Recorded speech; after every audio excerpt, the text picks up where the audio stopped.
Association de malfaiteurs vole en réunion. La fille de Alioune Binder et sa bande risquent la prison à vie. La chambre criminelle de Dakar a jugé hier une histoire digne d'un film hollywoodien. C'est le quotidien Source A qui revient très largement dans sa parution du jour sur cette rocambolesque affaire. La trame de l'histoire avait les relents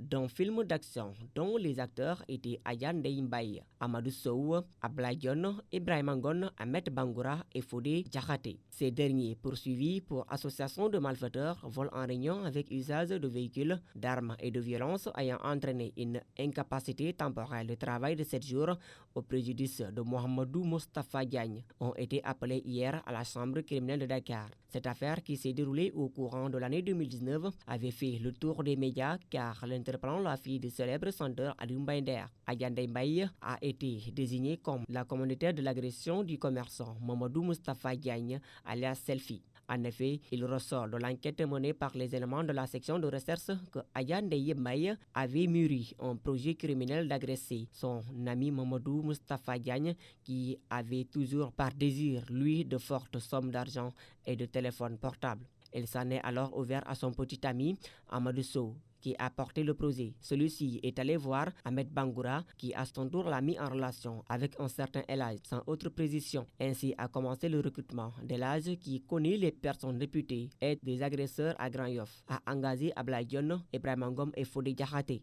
C'est ainsi que le jour des filles, raconte le plaignant, la fille de Binder l'a appelé tout le matin pour lui demander de la déposer à l'hôpital principal, ce qu'il a accepté sans problème. Arrivée au rond-point Ngor, elle a répondu à un appel donnant à son interlocuteur notre position géographique près de la mosquée de la Divinité. Quand je lui ai demandé qui était à l'autre bout du fil, elle m'a répondu que c'était sa mère. Poursuivant le récit de sa mésaventure, le surnommé Selfie soutient que Ayan Deyimbaye a subitement simulé les mots au niveau de son orteil, prétextant avoir cogné son lit la veille et gémissait de douleur. Je lui ai ainsi demandé de descendre de la moto pour étendre sa jambe. Mais dès qu'on est descendu, un scooter à bord duquel étaient montés 3 garçons agarrés. Et ces derniers m'ont attaqué. L'homme m'a poignardé avec un couteau et l'autre m'a donné un coup à l'aide de la bouteille de pompe à gaz qu'il détenait, tandis que l'autre me dépouillait de mes biens. Ils ont pris mon sac et pris la fuite.